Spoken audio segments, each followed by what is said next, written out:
Alrighty, everybody. Welcome into our Super Bowl recap here on Wide Eye Sports. We love it. We love having everybody in with us today. We got Brenner on the mic. We got our boy Dalt. We got Spoon. Riley is unable to join us this week due to some scheduling conflicts, but hopefully he'll be here next week.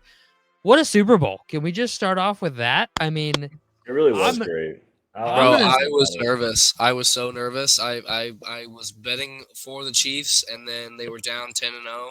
And I'll admit, I did get nervous, and I knew I shouldn't have because I've said this before, and it doesn't equate now, but the Chiefs were like the Warriors a few years back when the Warriors would be down 10, 15, 18 points, and then in the fourth quarter, they just ball out and put like a 25-6 quarter for whoever they're playing. I mean, it was a very slow first half. I was very happy with the second half and how they started picking up a little bit. I loved the whole game, dude. I love defensive battles, and that game was not sloppy offense. That game was a defensive battle. Both defenses played great the majority of the game. They both stepped up big until the very end, and ultimately Kansas City got it done. They got really hyped for me. I had a friend, one of my chick friends, who called me and was like, it was right as overtime started, and she was like, she FaceTimed me, and she was like, "Are you watching the game?" And I was like, "Of course." She was like, "Flip it around, because I'm not where I can see the game." She was like, "Show me the game and explain to me what's going on." So I was like doing my own commentary the whole time, and like me up, because like I'm just going through what I know, and I'm like, okay, like they need to do this here, and blah blah blah blah blah, and this and that. Oh my god, this happened. Oh my god, and then literally I was at a bar full of 49ers fans. One guy had at least 15 different bedazzled Flava Flav type chains that were all 49ers. And then when they won, when they did that walk-off, they dropped balloons in the bar, and I was sprinting through the bar, popping balloons in their faces, going, Patrick Mahomes! It was great. Dalton's that guy. Dalton's that guy. It was fun. I had a lot of fun, and I don't care who knows it. No, I mean, I took Kansas City. Did we all three take Kansas City and Riley took the Niners? I did not. I took the Niners. You took the Niners? Okay. I know me and Dalt did for sure. I couldn't remember if you did. I mean, the way I look at it, it could have gone both ways, really. I'm not upset about it. Absolutely. It was both teams were remarkably even. Both at different points in the season had played amazing defense. Both at different points in the season had proven that their offenses could play with anybody, except there was only one difference between either team. One team had Patrick Mahomes, and the other team didn't. Like, that's what it boils down to. Like, also, what is up with Kyle Shanahan and the whole overtime thing, man? I feel like that was just huge. He addressed that. Well, yeah, I saw what he said, but I mean, I still think it was a bad decision. Yeah, I don't disagree with you. I would have done the opposite, but he said they wanted the ball third. So if they were able to score, then Kansas City was able to score. They wanted to be able to kick a field goal to win the game. Right. That was what I see that too. And I was thinking, I was also thinking too, whenever somebody was like, why on earth did the Niners want the ball first? I was like, well, their defense was just out there. Like, they're fucking tired right now. Give them a break. Mm-hmm. Take the ball first, go down, score a touchdown, and then the Chiefs score a touchdown. Who cares? Then the 49ers kick a field goal, they win. So I didn't understand completely. So the 49ers score a touchdown, right? Yes. They score, and they get the extra point. That's 7. Then the Chiefs get a chance. They score. They would have gone for 2. Yeah, they would have gone for 2. Well, but San Francisco, we didn't know that until after the game. San Francisco wouldn't have known that. Yeah, and nobody would have known that until after the game. Yeah, nobody would have expected that. That's not that would have been a surprise. Like, the announcers would have been like, I guess Kansas City's going for 2 here. Because, think about it. You have time left on the clock to potentially get a defensive stop with a defense who you have trusted all season to do the things you've done. You would think, let our defense. If 49ers score, they get 7. Chiefs score, they get 7. 49ers get another chance. Yes. And if they score a field goal, they win? Yep. That's it. Interesting. That is, so each team gets in playoff overtime. It's the Josh Allen rule, because Josh Allen, is a top-end cornerback, or quarterback who gets rules changed for him, just as Aaron Rodgers did, just as Tom Brady did, just as Peyton Manning did, all these other great quarterbacks. I think it was coming though. Everybody wanted a change in the overtime rules. But the overtime needs to be like completely different. It doesn't just need to be in the playoffs. I love college football playoff or the college football overtime. Defenses win championships. I'm like, I really feel like each should at least get a chance. So like one team gets a chance. Yeah, I totally agree. They should totally each get a chance. But I like college football over. Like I think the NFL is superior to college football in every single way except for their overtime rules. Yep, that's the only thing. College football overtime is so much fun to watch. Yeah, it's great. It's each team gets the ball at the 25-yard line, and like if one scores a touchdown, then the other one scores a touchdown. Then each team gets another chance, and they just keep going basically until one of them doesn't score a touchdown, or one scores a field goal and the other one scores a touchdown. So they each keep getting opportunities over and over again. Don't worry. I feel like we're losing you a little bit. Yeah, we were losing you for a second. You got me? Can you hear me? Yep, got you back. I feel like they probably don't do that because college, those guys are kids mostly. Not kids, but they're a lot younger and they're a lot more resilient, and they can definitely play a longer game versus you have veterans, guys who've been in the year 10, 15 plus years, and they can't afford to just go back and forth and back and forth and back and forth. I mean, I feel like we saw. I mean that's fair. I mean, I think that's what happened to San Francisco at the end of the game. They were gassed. They had been beat down all game. I mean, that's a huge. I wanted to say that. Like I saw a bunch of people like saying like, oh, he's just a linebacker. Linebackers aren't even that. That's huge, dude. That's a defensive leader. That's a mainstay in the defense. That was a huge loss for San Francisco. It's just so crazy. It wasn't even on a play. He was literally running on the field. Yeah. I saw a meme that was talking about whenever he enters the field, and it was you remember the comebacks? Yeah, ACL Terry. Him just walking out there. ACL Terry, whatever you say, ACL Terry, get out there.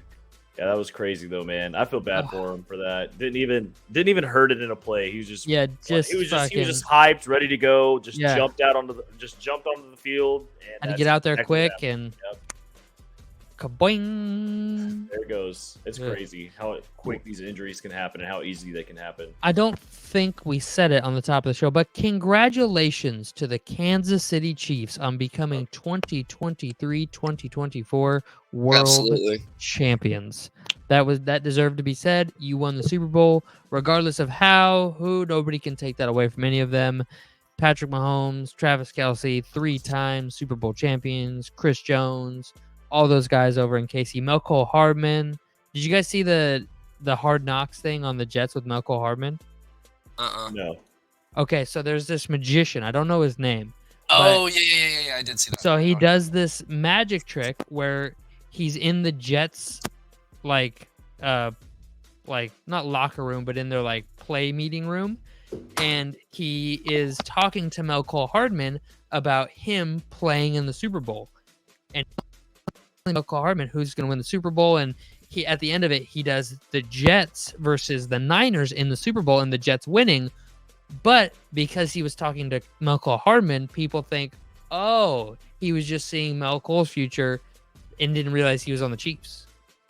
That's funny. That's so cool.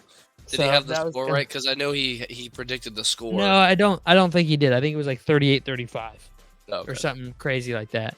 So I don't think he got that right. But shout out to Mecole Hardman. They were talking about how excited they were and how stoked they were for him that he was able to make that touchdown catch because everybody counted him out. Like, good for him.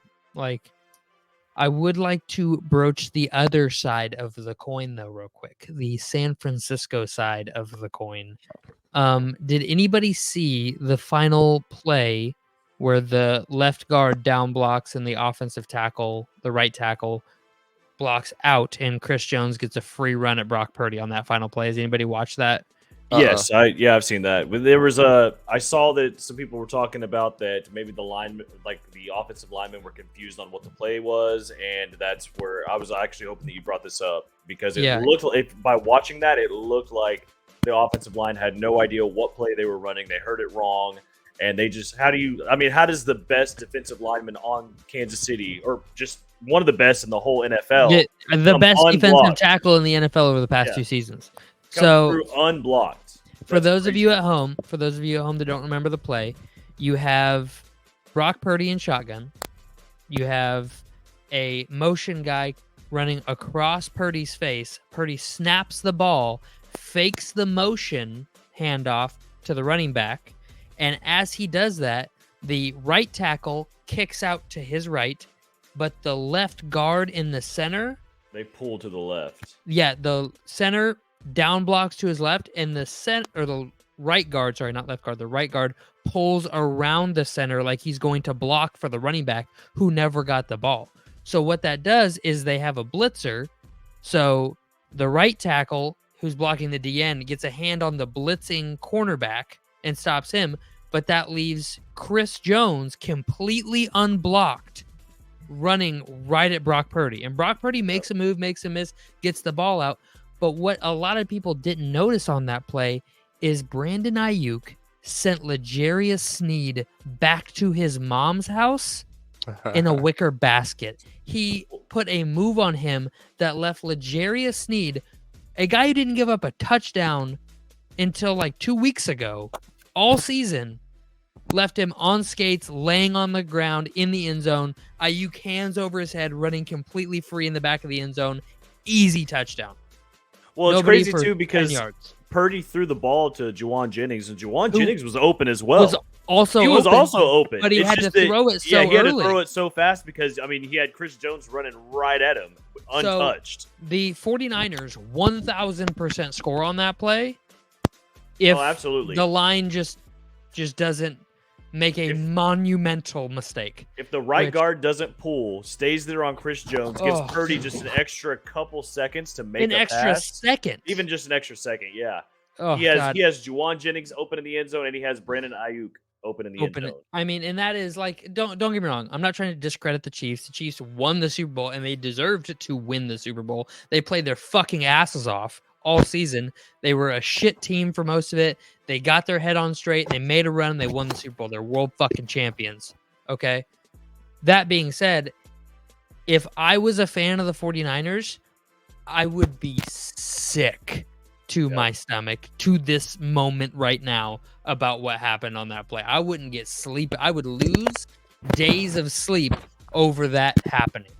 And so it really killed me to like watch that and go, oh no. Like that's just like, I just feel bad for 49ers fans. And like, they have 5 championships. Like, I don't really have a lot. They shouldn't feel shitty about their team or their franchise. And I feel that's when I said about a month ago, I said Detroit Lions fans didn't know what real pain was. That is real pain.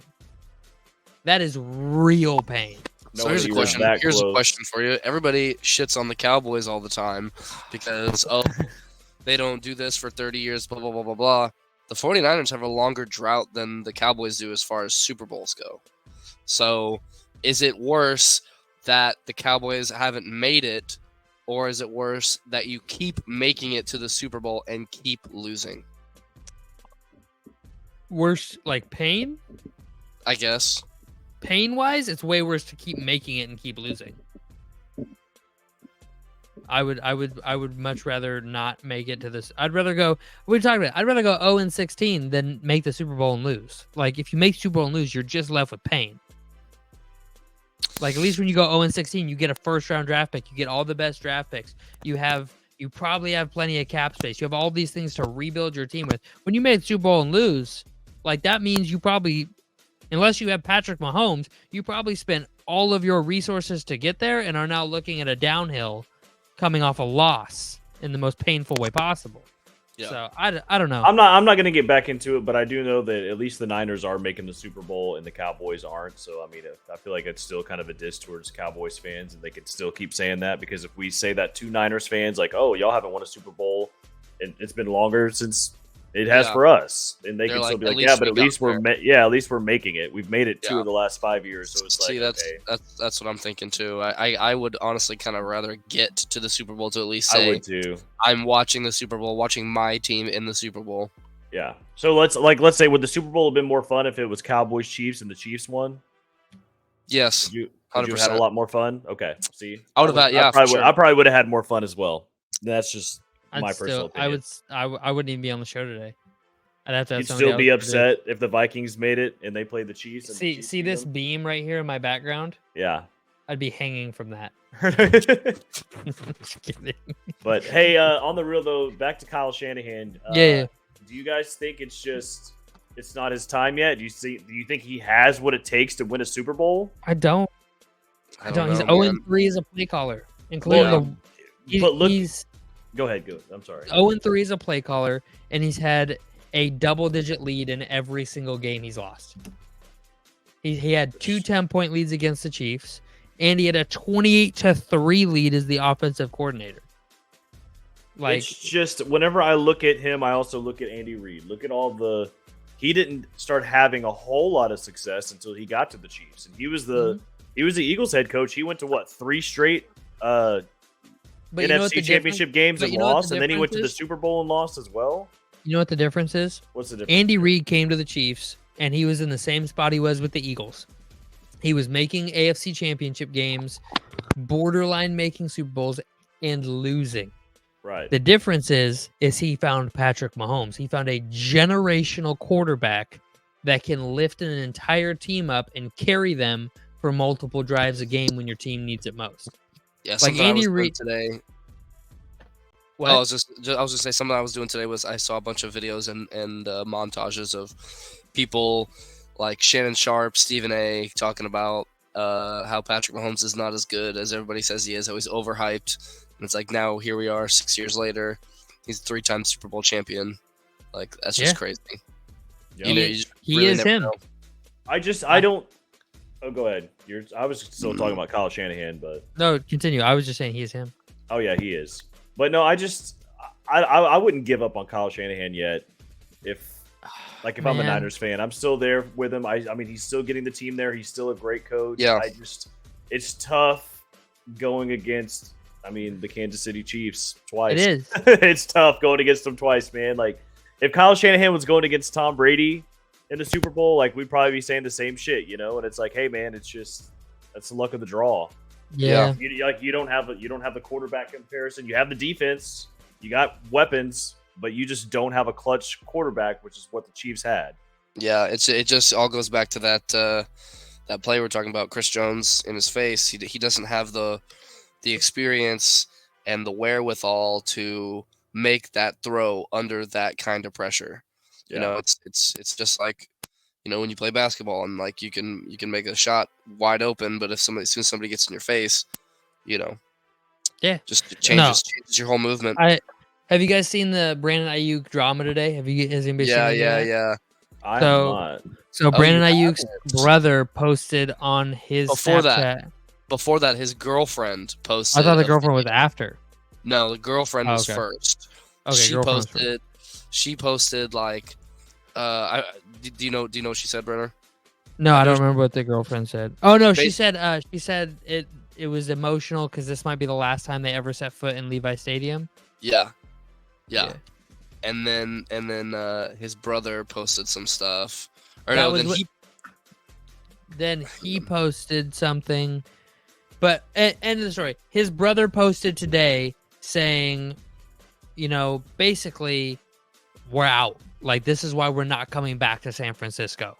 Talking about that play with Brock Purdy and how Ayuk was running wide open in the back of the end zone. Now, it wasn't Purdy's fault, but he also you got said, Chris Jones in your face. How are you going to have your Pro Bowl wide receiver only get 3 targets in the motherfucking Super Bowl?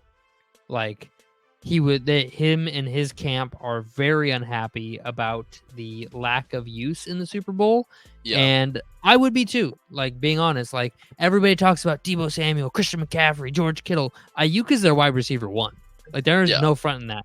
Deebo Samuel is a gadget guy for them. He is their X. He's their. But also, George Kittle having 4 yards is crazy. I was gonna say I'd be upset if I was on George Kittle's on that side as well. But Kittle doesn't care about the receptions and the catches and all that. Kittle cares about impact, and if he has to impact the game through blocking, he's more than happy to do that. I guarantee you George Kittle isn't ever throwing a fit like, God, I want the fucking ball. If I had the ball, I'd be making fucking plays. Like, you should be getting me like, that's not who Kittle will do whatever is asked of him to help the team win, and that is it. And You know, sometimes that's good, sometimes that's bad. Well, then let's move on. If Brandon Ayuk leaves, what's the best spot for him to go to? If Brandon Ayuk were to leave there, I mean, he's probably going to be looking for payday.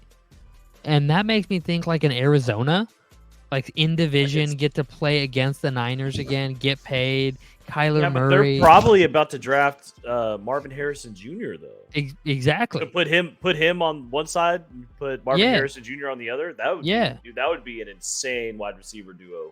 Exactly. So like I could see it as like in Arizona or a New York or the Giants, not the Jets, or potentially even a Buffalo.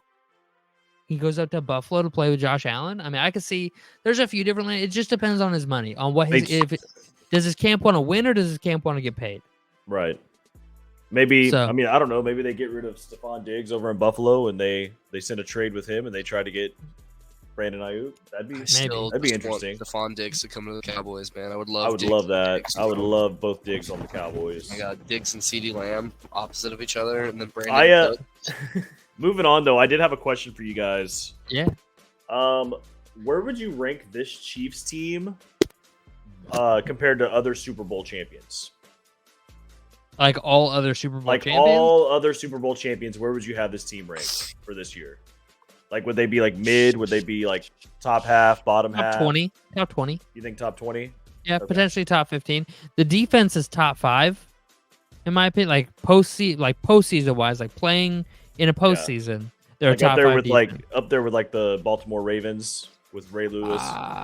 See, they're. I mean, I think they're better, but I'm just saying. Would you? Let me put it this way: they are definitely a tier below the following. They are a tier below the 85 Bears. They are a tier below the 2000 Ravens. They're a tier below the 13 Seahawks. They are definitely a tier below those type of teams.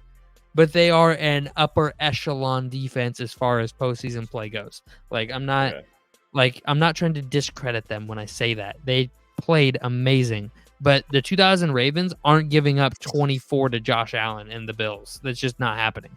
That Ravens team gave up 10 points a game on average. Like Jesus. Yeah, they had 4 shutouts in a single season. Damn, I didn't know that. Yeah, that rate, like everybody likes to say the 85 Bears, yada yada yada, and the 85 Bears were great, but the offenses were so much more predictable then.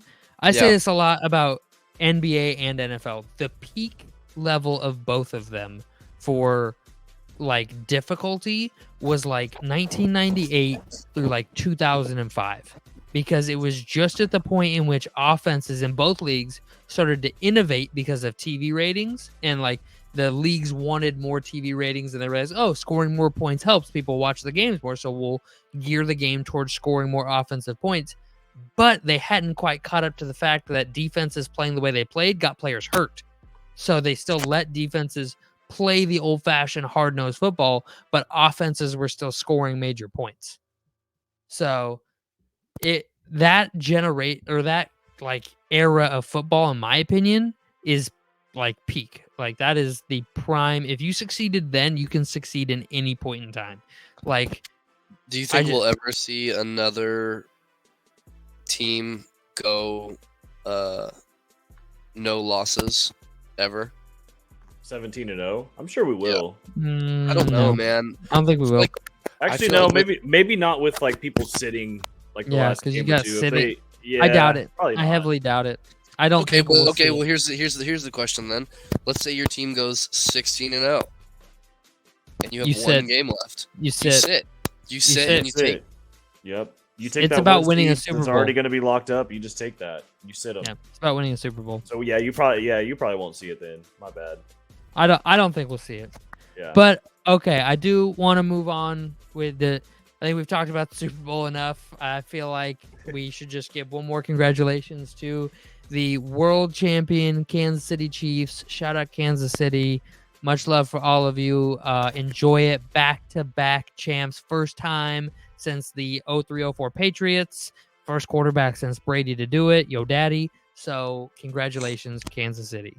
With that, we we here at White Eye Sports would like to let you all know that we will be coming out with a mock draft 2.0 sometime around the combine. We're not exactly sure when we're going to do it, but we also have our OG mock draft 1.0 up on the page right now, so go check that out over on our site. But for now, the combine list just came out. So have you guys gotten a chance to take a look at this at all? Negative. Nope. No? I Okay. pull it up now, honestly. So Let's take a look at it. Surprised The you don't have invite graphics. list. I had it up and it went away. All right, so we have. Oh no, that's 23. Sorry. Well, obviously, all the quarterbacks that we thought would be on there are on there. Yeah, for sure. Of course. What the heck? 2024 Combine participants. All right. Here we go. So you got Jaden Daniels, Sam Hartman, Drake May, JJ McCarthy, Joe Milton III, Bo Nix, Michael Penix, a couple other guys, and of course Jordan Travis and Caleb Williams. So those are all no-brainers. You got a ton of running backs actually this year. Tons of running backs. Tons. Oh my God. You got Dylan Johnson from Washington, Bucky Irving from Oregon, 2 coming out of Texas, 2 coming out of Georgia.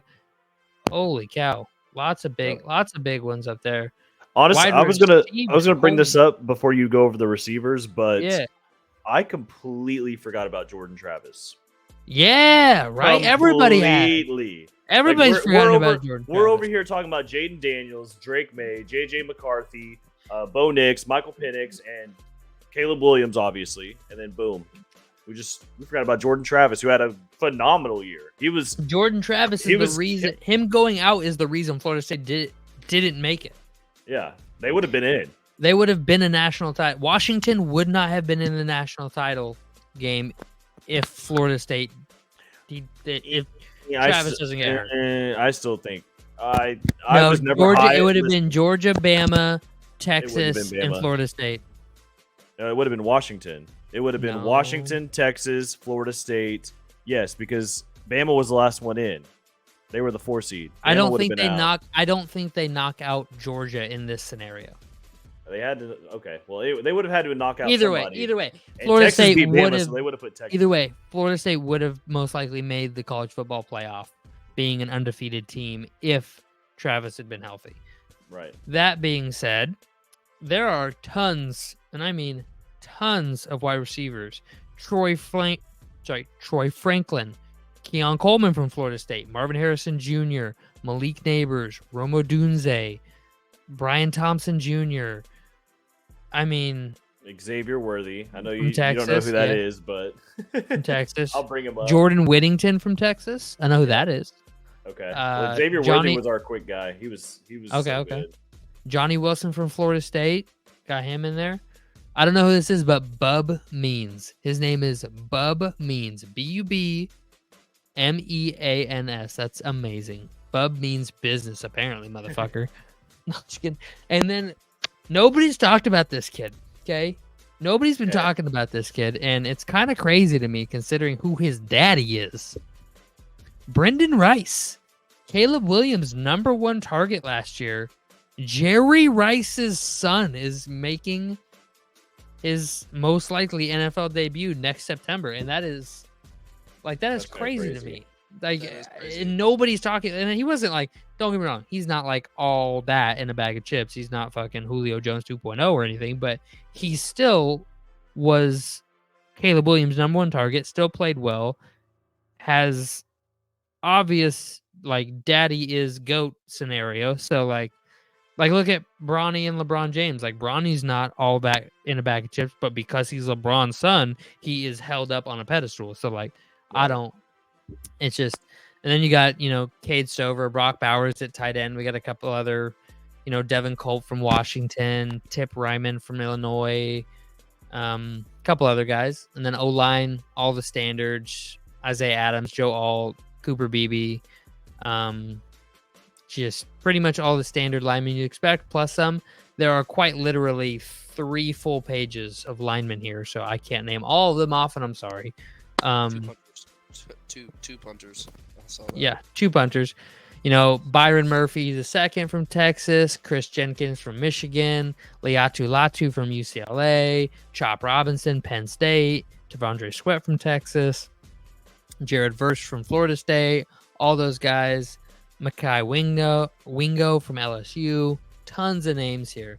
Linebacker. The DB class here, though, is, I said the linemen were long.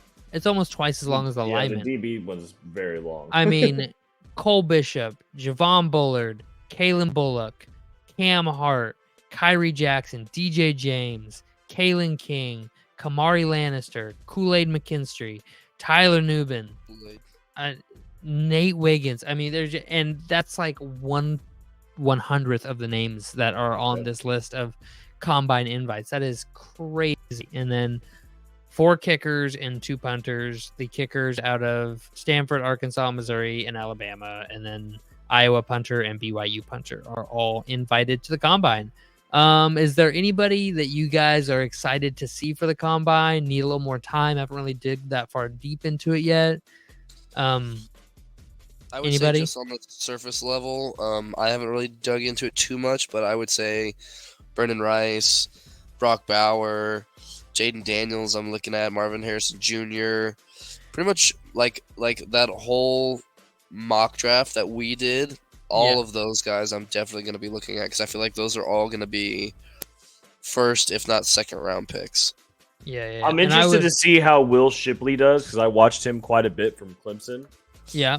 He was an absolute stud over there.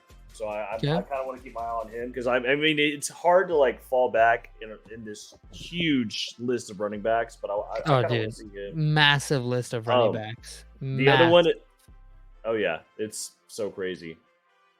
The other one, I was gonna say, I'm just bringing up people that I really watched, kind of, through that. Yeah, for sure.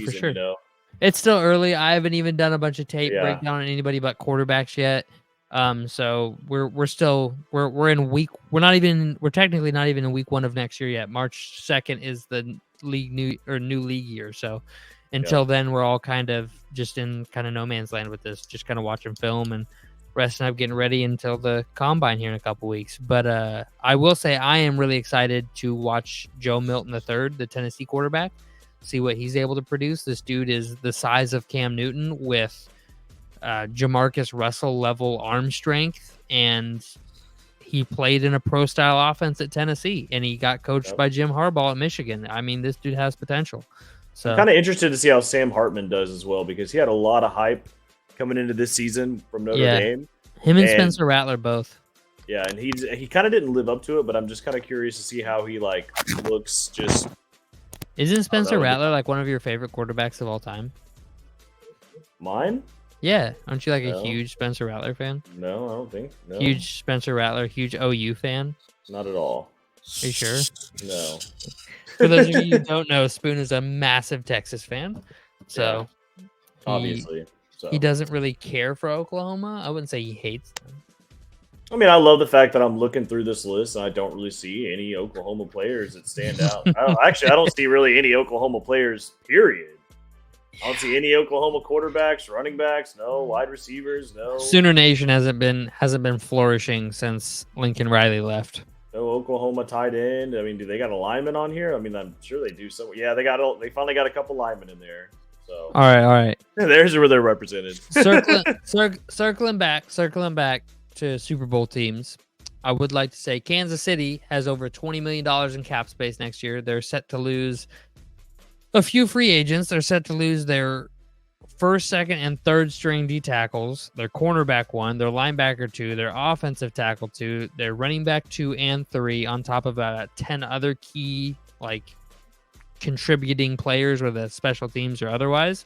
So they definitely have some money, but they have some needs to fill. Chris Jones and L'Jarius Sneed being the 2 biggest, neither of which I see re-signing. Chris Jones may retire. San Francisco, on the other hand, is already at negative $3 million in cap space. So they have some real big issues going on over there.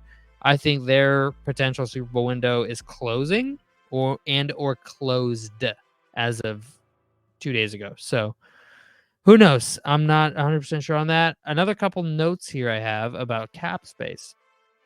Okay. Miami I'm looking at it and right now too. Miami and Buffalo, the two teams that competed the heaviest for the AFC East this year, are both at this point in time set to be negative $51 million over the cap.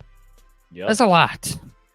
So, and that's we're gonna have to make a lot of offseason moves. Yeah, and that's with Miami needing to extend Tua still. So, and from what I've heard, that's going to be pricey. So, and then finally, you always hear in the NFL, the cap's a myth. They signed this guy. They got this guy with them. They did this. They did that. Whatever. The cap's not a myth, and eventually you have to pay the piper. And the New Orleans Saints now have to pay the piper. They are currently set to be negative $81 million over the cap as of today, which is February 13th. So that is a metric ass load of over the cap. that is equidistant to the number one team in the NFL with the most cap space, who has $80 million in cap room for this upcoming season. So they are $160 million behind the number one team. And then fast forwarding towards the draft a little bit, we're hopping around in time here. This is kind of a mishmash episode. It's kind of a dead week, so we're just kind of go over a bunch of random stuff. Are you done talking about the cap? I was gonna be. Do you have something to bring up?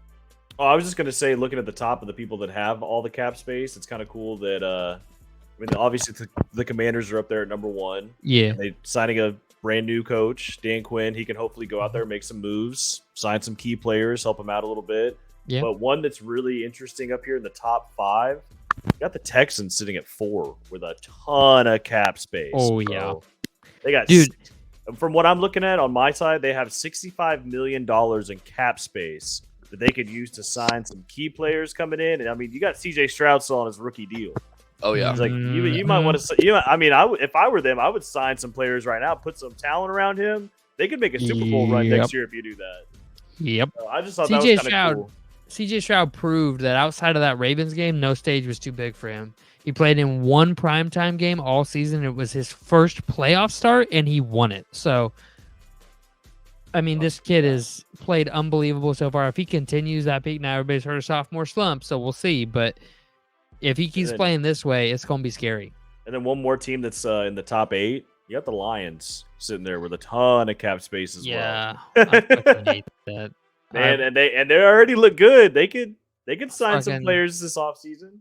Fucking Ben Johnson is single-handedly carrying Dan Campbell's job right now. Fucking, I hate fucking Dan Campbell. But move on to the next topic. Bitch. Anyways, my next question for the guys: should the Bears keep Justin Fields and draft Caleb Williams? Yay or nay? One or the other. One or the other. If you don't like the deal that you're getting right now for him, then yes, absolutely. Like, hold on to him. You'll get something better, I promise you. Especially with all the quarterback injuries that we just saw this year, someone is going to end up making a move for him that's going to be like what the Bears are actually wanting. Like, don't settle for anything. The Bears have the upper hand. They're about to have 2 starting quarterbacks for them. But then you got to pay Justin Fields like $20 million. Yeah, but you're probably just gonna trade him anyway to somewhere. Or you could have no money and go sign a premier edge rusher for $20 million. Well, they have the cap space. They could do both. Well, but I'm saying you could cut Justin Fields and have that much extra, or trade Justin Fields and have that much extra cap space to go sign a premier player in free agency, a Chris Jones per se, and give him $25 million a year to play for 2 more seasons. I'm just saying that the Bears shouldn't make any moves right off the bat. If they don't like what they're getting for them, hold on to them, and then like some team will fold. I promise that. I mean, I don't know. Maybe the Titans fold. Who knows? The Titans could afford him. I just for a fucking washed up like bust. Like, he's why? Not washed up though. But like, we had this talk. Like, Carson Wentz's best season is more impressive than anything Justin Fields has done in the NFL so far. I'm just saying, I'm not a Bears fan, and I like Justin Fields. So I'm aware. I don't dislike Justin Fields as a person. I just don't think he's a good NFL quarterback. I think he could get it done under the right coaching. I mean, he's not a great NFL quarterback, but I think he's good. I think he's top 20. I'd give him top 15, maybe. Man, I think right now he's probably sitting top 20, but he could probably be coached. Is he better than Jordan Love? Is he better than Jordan Love? No. Then he's not top 20 because Jordan Love's barely top 15. Well, Jordan Love's barely top 15. I could see. I mean, Fields is probably around that 20 mark, and what I'm saying is what I'm saying. The right coaching, they could probably put him. I don't know, close to the top 15, top half, and that's really all you need. With a star-studded, loaded team around you, sure. I don't know. I don't see a world in which Justin Fields ever wins a Super Bowl. I don't see that world. I'm sure people said the same thing about Joe Flacco too, and he got his. That's true. That's very true. Or Eli Manning. Comeback player of the year, Joe Flacco. That's true. All right. Anyways, so next up on our list is we have the first official NFL release power rankings of 2024. We're gonna go over the top 5 here. Can you share it? I was just gonna go over the top 5. Oh, okay, that's fine. Top 5. So we have Kansas City at number 1, big shocker. San Francisco at number 2, big shocker. Baltimore at number 3, not so much a shocker. So, and then number 4, who do you guys think is number 4? Lions. I think, I would guess either the Lions or the Packers probably is who they. So Lions are 4 and Buffalo is 5. Okay. So I think man, it's hard for me. That Buffalo, Detroit, if Buffalo was playing Detroit, I would take Buffalo. So I would think I would put Buffalo over them. But I don't know if I can. Does that make sense? Yeah. Yeah. I would take Buffalo over the Lions. I don't know. I would for sure take the Bills in a home game and in a neutral site game, but I feel like Detroit could get a win if they were at home. But I feel like that gives the edge in the neutral site to Buffalo. So I feel like Buffalo should be over them. Man,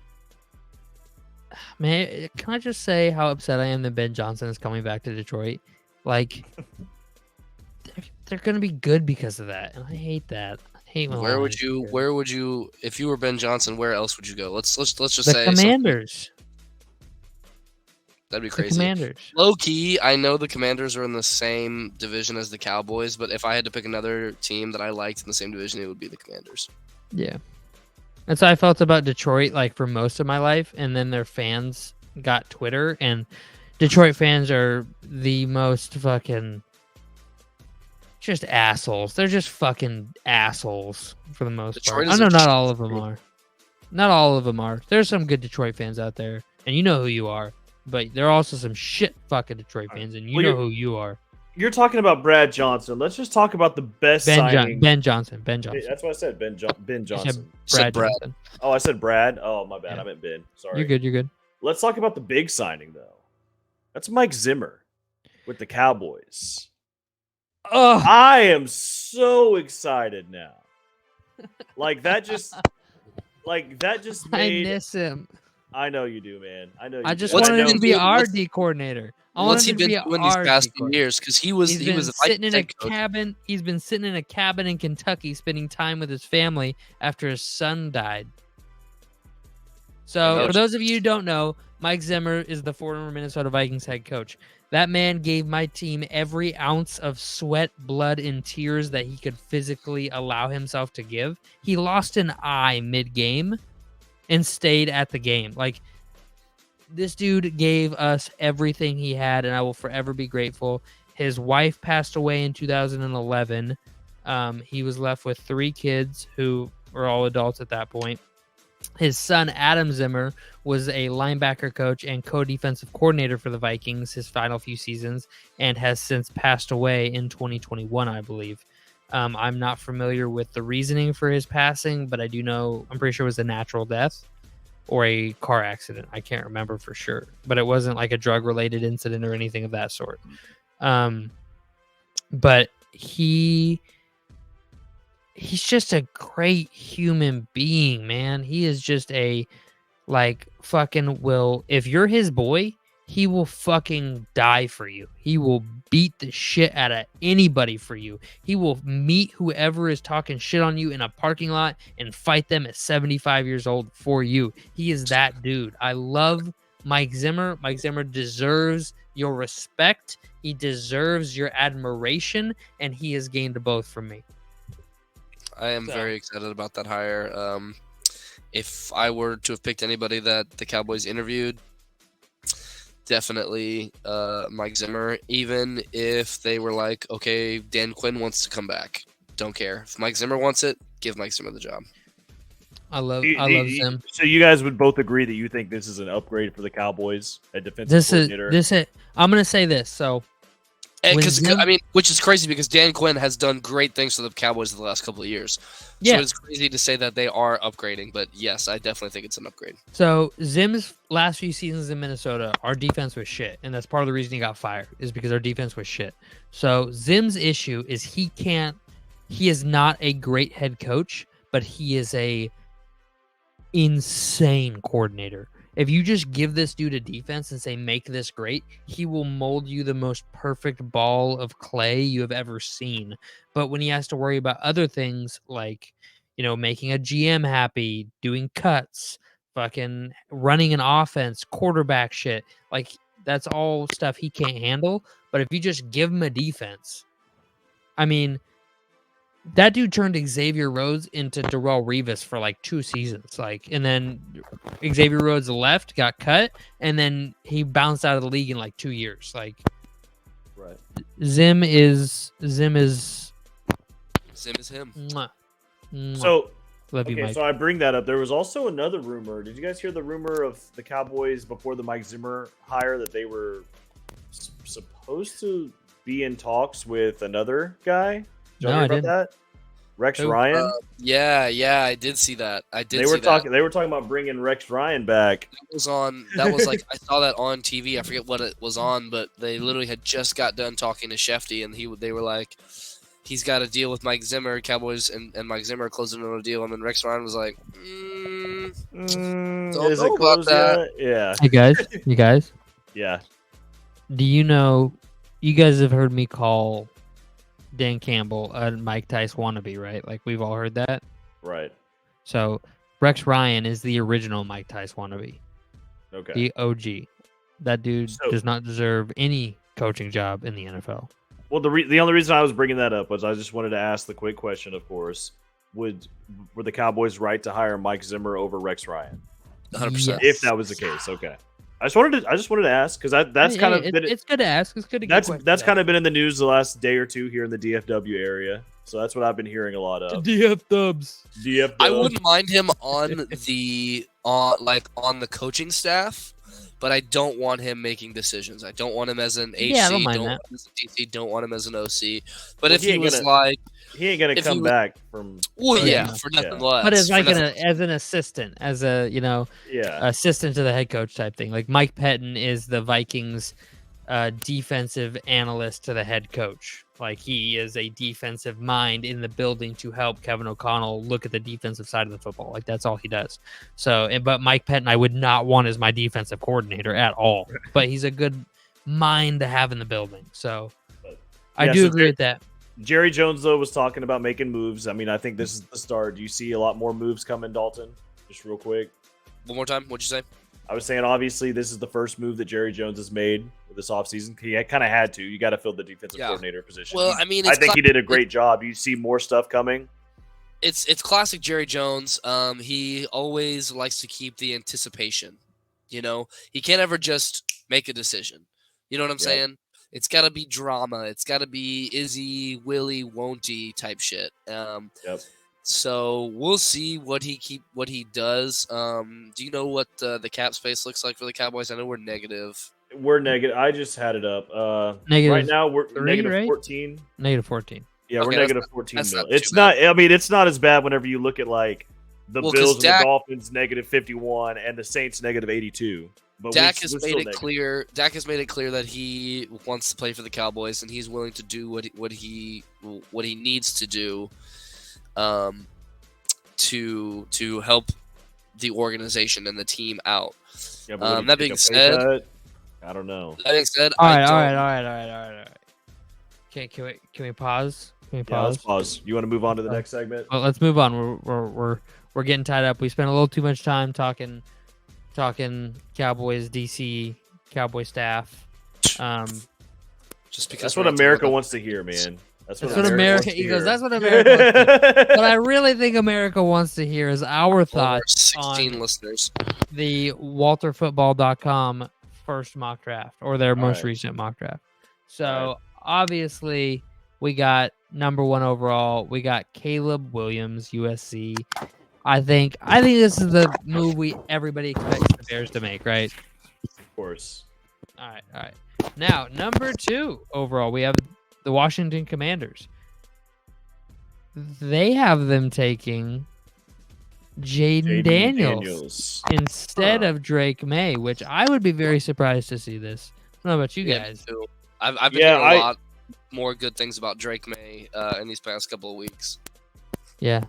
I think the Redskins organization would fit more with Drake May. Redskins. Yeah, I said Redskins. Commanders. Well, it says Washington Red. I don't give a fuck. I'm going to call them the Redskins. It does say Redskins, actually. It does say Redskins. WalterFootball.com has the wrong team name, but it should be Commanders. So at number 3, they have the New England Patriots taking Drake May. I'm going to tell you right now, if Drake May is there at 3, the Vikings are trading up to get him. I'm telling you that right now. Kevin O'Connell did an interview recently where they were asking, like, what do you look for in a quarterback? How do you gauge guys? How do you do this and that? And the number 1 dude he raved about was Justin Herbert. He raved about Justin Herbert. Kevin O'Connell is best friends with Joe Staley, the former Chargers head coach. And Kevin O'Connell has a man crush on Justin Herbert. And who does Justin Herbert draw the comps, or who's Drake May draw comps to? Justin Herbert. If he's there at 3, I think they move heaven and earth to get him right there. Okay, well then, question then, real quick, before you move on. Yeah. If the Patriots take Drake May, or if they trade, obviously, so for the Vikings, that way they can take Drake May, who are the Patriots going to have as their quarterback? Exactly. Mac Jones. Or they'll sign a free agent. No way they go with Mac Jones again. I would not know.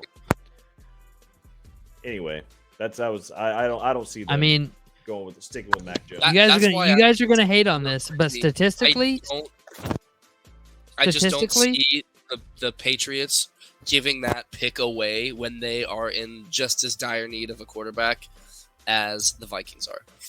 Because they have way more needs than we do. So stockpiling picks and getting more good players would seem more fortuitous for them to do. Does that make sense? Yeah. So that's why. So because you guys keep talking Justin Fields. Mac Jones statistically has had a better season than any of Justin Fields' seasons passing the football. Wait. So why are you ready to give up on Mac Jones but not Justin Fields? Okay, what was the Patriots record this past year? How many different quarterbacks did the Patriots go through? They had Bailey Zappi. They had one other fucking quarterback, but it wasn't because Mac Jones was injured. So, and the Bears' record was just better. I mean, I would pick Justin Fields 1,000% over. I know you would. I'm not debating that. I'm saying I would as well. Why when Mac Jones has produced better numbers? Okay, back to my original point. With what was the record for the Patriots? The Patriots just looked like they were in turmoil all year. They lost too many games they shouldn't have lost. They put up, I mean, who cares about the numbers if they're not winning any games or putting up any points? What does it matter if he passes, if they start on the 5-yard line and he throws, 9 for 10, gets all the way down, and then throws a pick? What does that fucking matter? I mean, what do those yards matter if they're not winning games, if they're not scoring points? Yeah, no, I'm on board with it. I hear you. I hear what you're saying. Like the next one down is going to be easy to say. Yeah, we're gonna roll down Marvin Harrison Jr. at 4. It's not hard. It's not hard to see. Marvin Harrison Jr. Brock Bowers, if he's sitting here for the Chargers, give Justin Herbert another weapon. Easy peasy, lemon squeezy. Malik Neighbors here at 6 is kind of a shocker for me. I don't. That seems really high. Is that high? No, I don't think so. No, I think that's fair. I'm actually looking at another mock draft that was released today on CBS while you look at this and kind of comparing both of them together. All right. Well, we have Tennessee going Joe Alt out of Notre Dame. That's an easy pick for them. That's no brainer. Dallas Turner, outside linebacker out of Bama. That's, I don't see any world in which they would not be okay with this in Atlanta. Fortifying the defense. They already have a good defensive unit. They're trying to run the ball and play good defense. Definitely see that happening. I just think back to that Brock Bowers pick at 5. I just think that's so high to take a tight end, dude. So high. I mean, it may be, but we'll see. So then we got the Bears taking Rome Odunze. And I would love this because I'm not a UW fan. I live in the Seattle area, and I'm not a UW fan. So to get to continue to hate Rome would be awesome for me. So I'm totally cool with that. I think they go with a defensive player there, though. Fashanu to the Jets out of Penn State. I think, Jets want to protect Aaron Rodgers. That's fair. Protect the future. The Vikings going Byron Murphy II at 11. We definitely have a big D tackle need in Minnesota, but this is high. This is high for a D tackle. I mean, not really. He's great. He's going to be a stud. All right. We're going to move on. We're not going to go ahead. Denver takes Bo Nix at 12? No, I had him taking Michael Penix instead, right? Yeah, you did. I don't think Bo Nix goes there. See, J.C. Latham, Raiders taking a tackle. They must sign you got to assume they're signing a quarterback. Then they're signing a Russell Wilson. They're signing somebody like that. Yeah. New Orleans gets Latu out of UCLA. We know how their cap space is doing, so they need all the rookies they can get. I wouldn't be shocked if they trade down out of this spot to try to accumulate more picks because they are in some serious need of playing in players with talent. So the Colts taking a cornerback. I don't hate that. I think they could use cornerback help. They have a good front seven. They could definitely use the help on the outside. Don't hate that at all. Seahawks, Chris Jenkins out of Michigan. Wow. They did just sign John Harbaugh's kid to the coaching staff. So inside track there to the defense on Michigan, so I could see it. And then round 117 to 32 right here. Click, come on. Okay, there we go.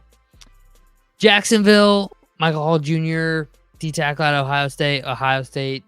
They produce nothing but talent. So I'm not hating on that. I kind of like that pick. I think he's going to be good. Cincinnati, Carmen Kitchens, safety out of the U. That Miami defense, hella underrated. That they kept them in a lot of games this season. Like we talked about, Travis and how they didn't make the playoffs because he got hurt and all that kind of stuff. But that defense played some good ball this season. So we'll see.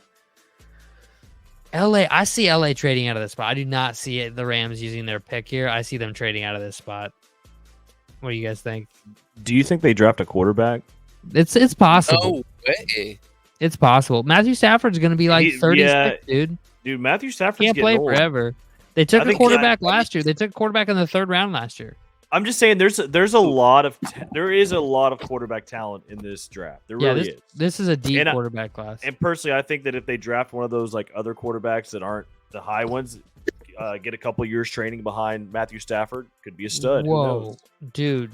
Jared Verse going at 20. That's the lowest I've seen him so far. I forgot about him. That would be a low pick in my opinion. I don't think he's going to go. That's that a late. steal. If he falls the Steelers and he gets to play across from T.J. Watt. Watch out. That'll be fucking deadly. Offensive tackle out of Oklahoma, Tyler Guyton. Spoon's guy, his OU homie. Get the fuck out of here. Just kidding. Kamari Lannister out of Georgia, cornerback.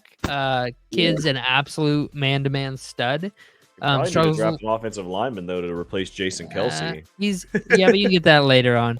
They're in need of a true man cover corner because they play a lot of man, and playing in zone is not his strong suit, but he can do it. But he's a great man cover corner.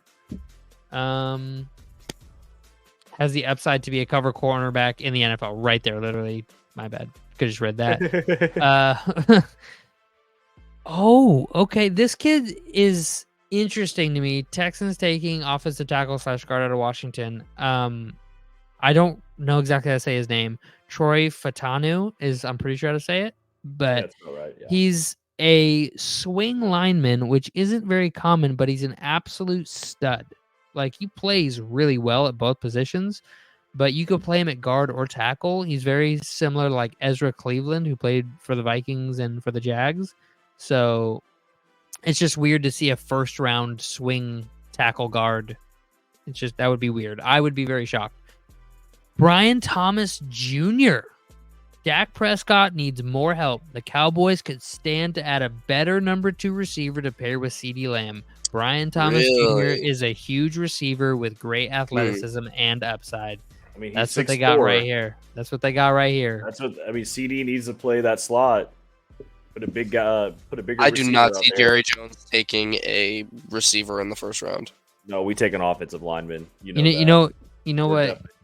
You know, I have a history of wide receivers who thought you were going to take them in the first round, and they turned out really well for me. So I would like you to pass on another receiver so the Vikings could have him, and then, see how that goes. Okay. Shout out Randy Moss. All right, Cooper DeJean. Is it DeJean or Dijon? Did we figure this out? It would be. I think it's DeJean, though. If he's French, it would be Dijon. Okay, Cooper DeJean. I know he's French. Cooper DeJean. And that's what it is. This says safety cornerback. This man is a cornerback. He is not a safety. This is fucking disrespectful. He is a white cornerback, and he's going to go in the first round. Mark my words. We're going to have a white cornerback drafted in the first round for the first time in like 15 years. He's not a safety. WalterFootball.com. He is a fucking cornerback, and I would hate for him to be in Green Bay. I mean, how accurate is this mock draft anyway? They didn't get the commander's name right. I mean, come on. Yeah, this is fair. So, Tampa Bay taking a tackle out of Georgia. I mean, maybe. They have a pretty good right tackle in Tristan Wirfs, so, I mean, maybe. But I think they need to get other positions shored up before they go tackle. But, hey, who knows? Who knows? Some defensive help. Yeah. Teron Arnold, that cornerback out of Bama. This would also be a steal this late in the draft. He would be, he's going to be a great nickel corner in the NFL. Teron Arnold, he's going to be a stud nickel. So, there's no way he goes this late. Yeah, I would be shocked if he goes this late. Bills get Xavier Legette out of South Carolina. Spencer Rattler's #1 target last season. Cam Hart, cornerback out of Notre Dame, goes to the Lions. I would love that. Why? So this kid is received a lot of hype for shutting down Marvin Harrison Jr. No, Division II guys. Oh, okay. No, he limited Marvin Harrison Jr. though. He limited him one time in zone coverage with double coverage all game, but whatever. Anyway, Sorry, we're moving on. All right, so Baltimore takes a tackle. I could definitely see, especially from the Beavers, they play, they run the ball, play good defense over there at Oregon State, so I could definitely see this. San Francisco takes Kool-Aid McKinstry. If Kool-Aid falls here, I've seen Kool-Aid going in the top 10. So if Kool-Aid falls to 31, I've also seen drafts where he does fall pretty late. So I don't know. I mean, who the hell knows? Really? I mean, maybe. We'll see. We got like a couple months still. And then Kansas City takes Jordan Morgan out of Arizona, offensive tackle. Could definitely see it. Protect your boy Pat Mahomes. All the Mahomies go crazy for T Swift, and you potentially win a three-peat for your third title in 3 years. God, I fucking hope not. Yeah, don't we all? But with that, that will be the show for today. We do a little mock the mock. over there. Get a little bit of that done. I would like to make one closing comment for the show. Does anybody else have anything to say before we wrap this up? Nope. All right, closing comment. The Cousins curse lives on. Oh my Jesus god. Christ. So strong. No team that has ever beaten Kirk Cousins went on to win the Super Bowl. So just remember, Kirk Cousins decides who wins and who loses in the NFL. Thank you, and we'll see you next week. Move on.